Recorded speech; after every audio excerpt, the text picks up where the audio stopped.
Yes, good morning and welcome. This is indeed Citizen TV and this is a Power Breakfast. We're watching the news review with me, Fred Indimuli. Good morning. A quick look at the headlines even before I introduce my panelists this morning. Uhuru's unity call after heated polls. President extends olive branch to Raila. Says election dispute should be dealt with by courts. Citizens have right to protest, he says, but calls for peace, order and respect for property by those who may choose to go to the streets. That's the top story. Also highlighted on the front page of the Daily Nation. Businesses open, staff flock back to their jobs. And of course the big one, Obiri Manangoi save a gold from championships. A very good story. Away from the politics. It's been a week-long wait since we went to the polls, and we're still probably the Standard captures the mood of what we've been going through, and the Standard headlines with Uhuru's options for Raila, and then at the top strip, Raila's options for NASA as he makes announcement today. Of course, the NASA presidential candidate Raila Odinga indicated that he will be making a major announcement today. What that announcement will be, we do not know. We just have to wait and see. Let me now introduce my panelists. Let me start with the only lady on the panel, Mary Mwangi. Karibu sana, good morning. It's always good to have you. Thank you very much. Rafael Obonyo next to Mary on my left. On my right, we do have David Osiani and Eric Wanjohi making my news review panel this morning. We're in for a very interesting conversation. And probably the big one, Raila's options. What really should we expect the NASA presidential candidates to tell us today? He's already said court is not an option. So what kind of announcement are we waiting for? I think we're waiting for extraordinary claims because and extraordinary evidence. He went and said he's not comfortable with the results. He doesn't believe they're free and fair. He had an interview with an international daily that basically told us he's never going to run ever again for that office. So right now we're on tenterhooks, Fred. Everybody's waiting for him to tell us what next. Yes. Yeah. Rafael, do you have any idea what this big announcement could be? Not a prophet, but I think certainly he'll thank his supporters and he'll seek to find ways of consolidating and sort of holding them together. But I think he's likely to keep making claims and at least release some of the sort of evidence that he thinks the elections were rigged. But I think he's also likely to keep his the country in suspense. He'll tell them, he'll keep doing this because I think it's good for him politically. Yeah, but that indication in that interview he gave to the international media, indicating that he will not be a presidential candidate again. Don't you think that sort of deflates any kind of momentum that he had coming from such an election, even if he's disputing the results, saying so soon that he's not going to run again? Let me start with explaining that in Luo dialect, Raila Odinga is called Agwambo. Essentially, what Agwambo means is the unpredictable one. You cannot tell whether he's swinging left or right. It's the problem why I think the state has a problem when he's silent and when he speaks. Much more when he's quiet because they don't know what he's thinking. That's been him over the years. But I don't think that telling the Financial Times that he would never be running again deflates the momentum. Rather, the question is, what really are we going through, Freddie? Is it people who have entirely just simply repudiated the election process, or there are major underlying factors that would go beyond Raila Odinga? And in my opinion, there are. Probably there is, which is the challenge of nationhood. All right? We have a country that is deeply segregated and ethnically divided, and someone has to fix that. And what we are seeing among the support base of Raila Odinga is a people who had a hope in him to try and probably stop the narrative that only two ethnic groups can run the country, and that hope has been somewhat deflated. So I don't know whether his exit from the scene would deflate that, or they would still look up to someone else to tell this narrative rather differently. Are you saying that probably the major announcement today will have something to do with Raila Odinga addressing nationhood, or the need for nationhood? I hope he does. I hope he does. It's a conversation that's hard to have, but we must have. All right, it's a conversation that's very hard to have, but that we must have. That we have to assure the nation that a pan-nationalist leadership and politics is still possible in this country, as is an equitability paradigm, all right, that allows and gives opportunity to all Kenyans regardless of their age, their religious affiliation, their social stratum, you know, and their gender. Okay. It has been a challenge. No one wants to talk about it, but it's about time we addressed just that. Okay. Eric, he won't go to court. He's not running again. What options does he have? What announcement will he make today? Fred, what we have today is something called a political conflict. A political conflict that can be sorted out in two ways. Either through legal redress, going to court, or through a political settlement. Now, Raila Odinga is a very experienced politician, and he cannot be underestimated. He's gone through the whole process in Kenya. In the run-up to 1992, repeal of Section 2A, if you recall, a political settlement was used to spark off the repeal of Section 2A. When Moi was bent on not repealing that section, they ganged up momentum to ensure that he was cornered to repeal that section. Let's go to 2007, 2008. In fact, before we go to 2007, 2008, let's go to 2013. 2013, Raila tried seeking legal redress. He was not successful. 2007-8, after the elections of 2007, he went for a political settlement. And he won. Yes. And he got what he wanted.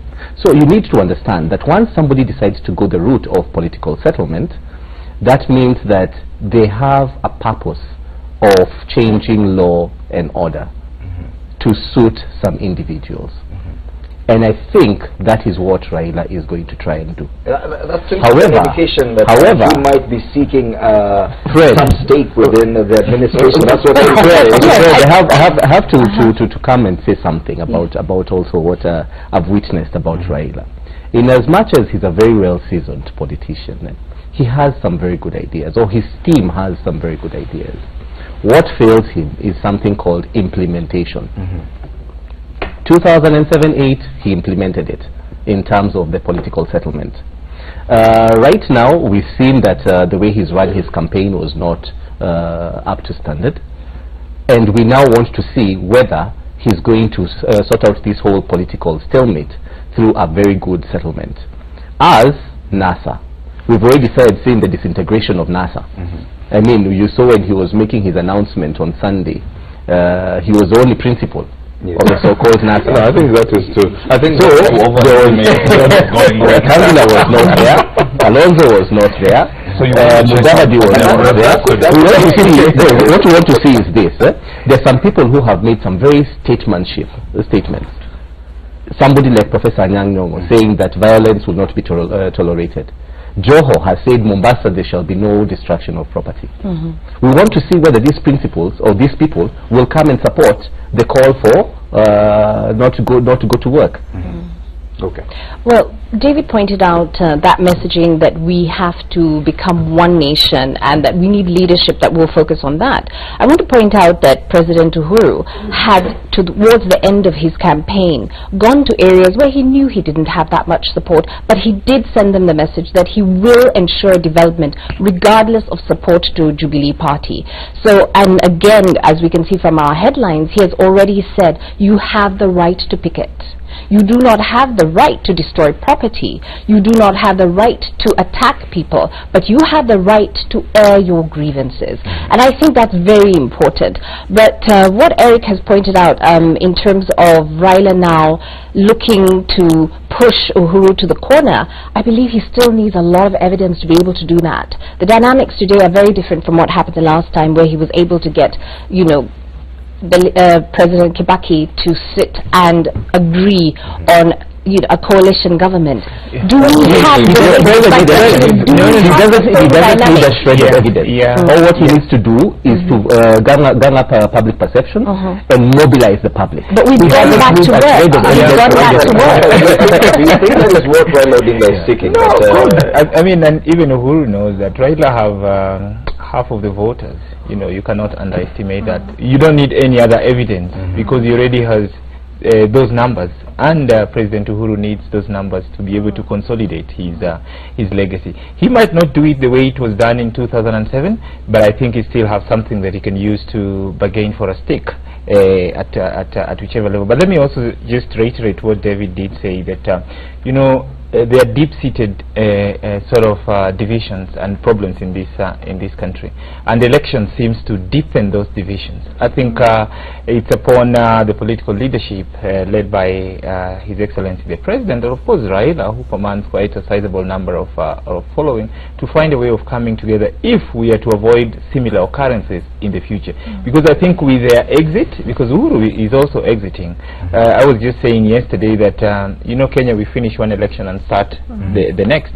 People will immediately after the cabinet is constituted, people will start organizing around the new leaders, and that is not President Uhuru, and perhaps it might not be Raila Odinga, but they have a unique opportunity to use their muscle and the strength that they have to try and sort of bring this country together. So David, do you agree that that's the kind of announcement we're going to get, something towards a push for a stake in government? I will not know, but let me first respond to Mary. David, you know, because Mary believes that the president appearing, for example, in Kisumu and giving them his word counts for something, when for 4 years he has had the opportunity to act and not speak and did not act. All right, and then left behind the people feeling like they have been left out. And this is not about the problem of tribe. Let me hit it as it is. The tragedy of a tribe has to be addressed for what it is, not for what we think it should be. What it is the feeling of a people. And whereas Raphael would want to believe that these deep-seated problems are deepened by elections, I refuse. I think they are deepened by the political class who have refused to actively work and concertedly, and maybe inconveniently to them, work on this problem. So whereas President Uhuru would want to promise the NASA base and for example say, I will appoint Tuju to cabinet, the thing about tribe is that the tribe has rejected Tuju as an apologist, which is a tragic thing. It's not a good thing. But because they have rejected him as an apologist, what the president has to do in order to be seen as trying to reach out for them is to reach out for the critics, his own critics from the other side, from the Luo Nyanza, from Western, from other parts of the country. He has to reach out for those who said, you know what, take a walk, and those who have been loyal to Raila. It was the inconvenient thing that Nelson Mandela had to do with Buthelezi. You're saying Uhuru has no choice. So Uhuru has no choice but to unify the nation. And for that is it is not part of a it's not even about, you know, what the impression created is that Raila wants a Nusu Mkate. And I think Uhuru must be able to reason beyond that and say, you know what, it's not about what people think Raila wants. Is the nation seated in a good place? Do you think that Nusu Mkate is probably the narrative that we're going to have? Or I don't think that's the narrative. As I said, Raila is unpredictable. I wouldn't even read his mind. You know, even the people who deal with him don't know that they may advise him here, but what he does is entirely different sometimes. So that's the kind of man I'm talking about, and we all know that. So I think when we are able to address some of these challenges, the real problem with this election, because I had a friend of mine call me and say, David, how am I going to work on Monday? I asked why. Because tribe A and tribe B, my Kikuyu friends, for example, in the office have such a sense of entitlement I will not be able to handle. That you can't go to a floor on KRA and listen to English or Kiswahili, they'll be speaking in their own dialect. And the question is, do we have a president who will look at his tribe and say, my fellow men and women, this is a nation. We don't want a state. We want a nation where the Pokomo and the Tugen, the Dorobo and the Manyala, the Luo and the Kikuyu, the Kalenjin, all of them, the Maasai, feel that they are part of the country, because the appointments to cabinet did not show that. Far from it. And all parastatal leaderships, it showed that the president and his deputy decided to gift their cronies. Trouble is their cronies speak their mother tongue. But Eric, do you think that that demand will just come out that Raila Odinga will just outrightly come out with that demand today? Because we're expecting one major announcement. Two steps certainly then build up towards that. Based on what you've seen on social media, there are two approaches to it. He will either make the mistake of making it about himself, or which would be tragic. Which would be very tragic, and that is what has costed him in the election. Or he will convert it to be about the people. If he displays statesmanship in terms of addressing the people to show that I am doing this for you, he stands a chance to negotiate something. I don't know what it is. I don't know whether it's Nusumkate or whatever it is. And I hope it's not that Nusumkate, because we need to come out of that mentality of thinking that it's only this community and this community that are in power. We need to understand, as my brother here has correctly said, that all of us have a stake in government, because government is the people. All of us have a stake in development, in the development of this country. Eric, I think the leadership has that duty. Correct. Not just to convince, and that is why I'm totally opposed to this whole Nusumkate theory. Do you think that the electorate, and this is across the political divide, do you think they still have the energy for another push for anything? After such a long campaign period and a week, 2 weeks of holiday, of course, because of the elections, people are already tired of that campaign mode. And do you think Raila could still be able to marshal that kind of support to push for anything? I think hope is a good thing, and you see what politicians normally sell to the populace is hope. And I think it's not lost. Remember, Raila promised to get people to Canaan. People are still hoping they'll get to Canaan, so you can still convince them that, look, our journey to Canaan it's not over yet. We're still going to Canaan, and there's something good in Canaan. You know, there are jobs in Canaan, there is inclusiveness in Canaan. All those things that he was saying, he can still convince them that, look, don't tire, we are almost there. And I think people, and it's not so much about the people, it's so much about the leaders. Leaders have that capacity to be able to invigorate, re-energize, and help people to it may be easy, or it may be the president's intention to have this inclusive government because he's not running again, and he's keen on leaving a legacy at the end of his term. But not everyone in that Jubilee formation will be ready or willing to be as inclusive. Do you think this will just be that easy? No, it won't be easy. And like David pointed out, the type of politics we have is not issue-based. It's about numbers. And so long as you have greater number, then you win. And the issue of greater numbers means now tribe.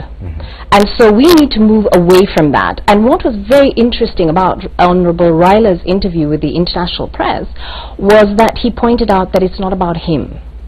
And he made that very clear.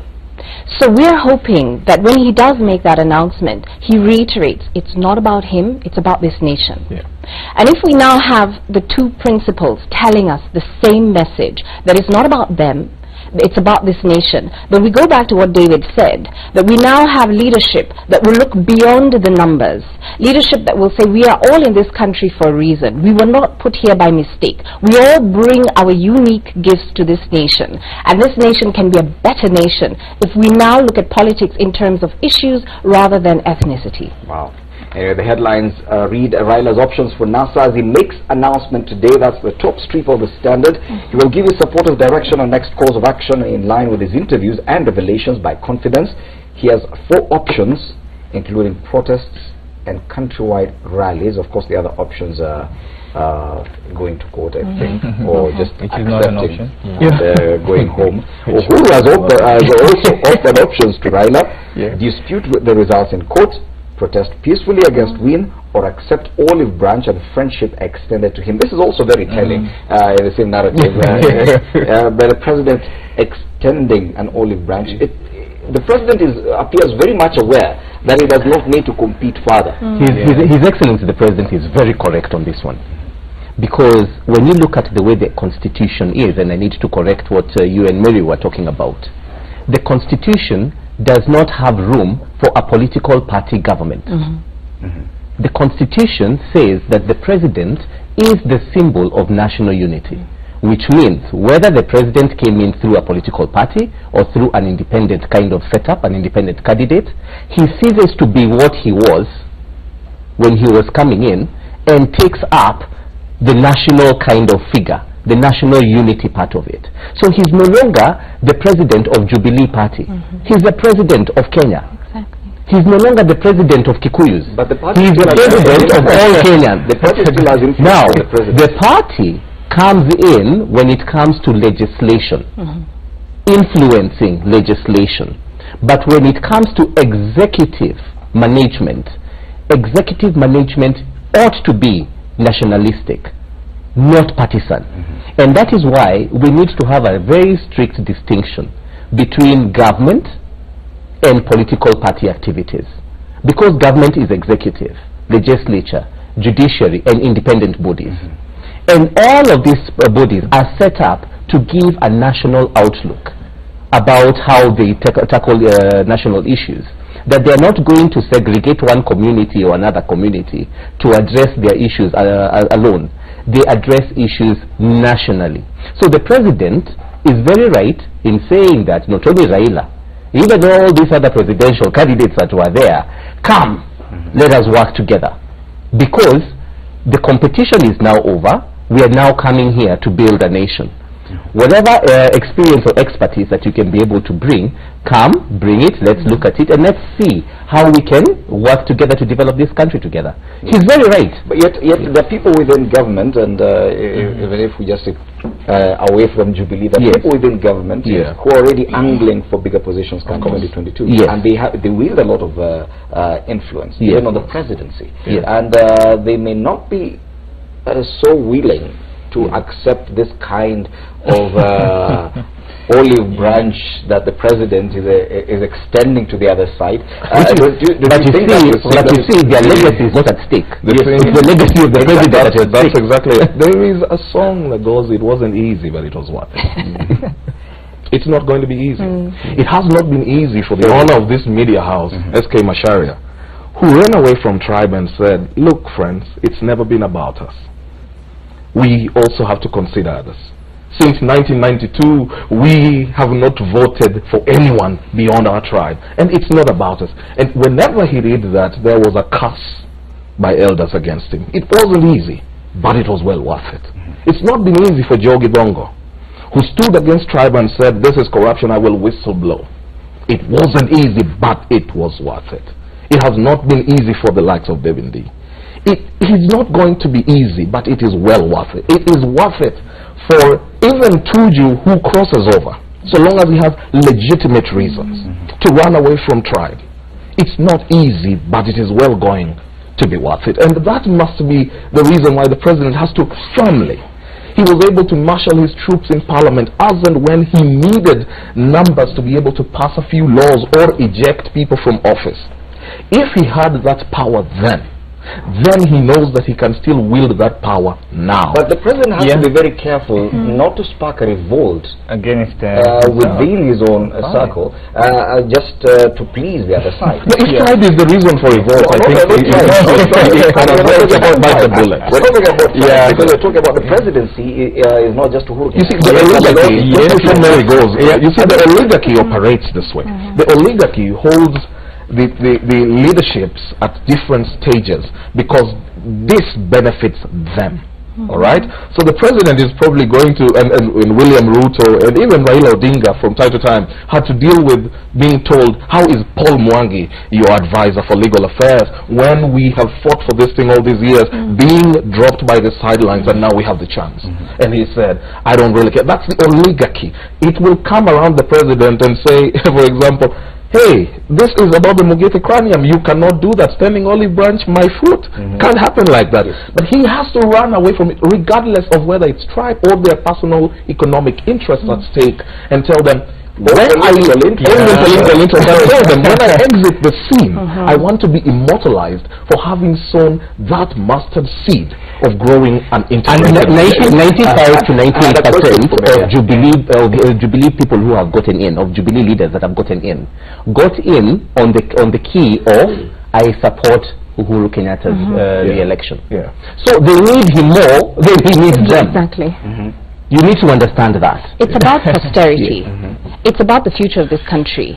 It's about the transition of the nature of our politics. Exactly. Right now, we have a large number of young Kenyans who don't think like the old-style politicians. And so they're going to have to think differently now. And as David rightly pointed out, it is no longer about, this is my people, I'm going to give them X, Y, Z. This is about the future of this nation, about the legacy of the president, and about the posterity of our people. And so I do not see a revolt occurring. I mean, we've just seen the Kamba politicians saying that they feel left out. And they want to participate in government. And as Eric rightly pointed out, the president is the president of the nation of Kenya. Yes. Raphael, of course, my concern comes from the fact that once we and people around the president realize that Uhuru Kenyatta is on his last term, at some point he ceases to be. They needed him for this election. They know they will not need him for the next one. Certainly. I mean, I think what David and Eric are saying are good things. But I don't know if they're politically viable stuff, because if you look at Uhuru is more concerned about legacy. Politicians think about the next election. Exactly. And they know very well that Uhuru might not be the person to help them win the next election. And that's why they'll start coalescing around the person who's going to help them win the next election. And they may not be excited about the president's extension of an ordinary. Yes, because for them it would be maybe about vanquishing the opposition and making sure they're not relevant anymore. The president will be interested in terms of reaching out to the opposition and see how we can build a stronger nation. So I think the president, just like Raila, has very, very difficult choices to make. Of course, he has to rebel against bad things like negative ethnicity, tribe, and politicians who want to hold him hostage. But it won't be easy, because, like I said, in his second term, most of these things he would have done in his first term. In his second term, he's almost going to be a lame duck president. No one cares about a lame duck president. In fact, it is until after the cabinet appointments. After that, everyone will start running away to some other. So whatever it comes, he ceases to be that person. So he won't be as politically, he won't be as influential as you would expect him to be. So he has a very tough job to do. Okay, time now for a break. When we come back, we'll look at more headlines. Of course, a battle for key positions in houses begins. There are quite a number of positions. The issue of whether or not Aden Duale should be back as leader of majority in the House is already in the headlines. We'll be discussing that when Power Breakfast returns.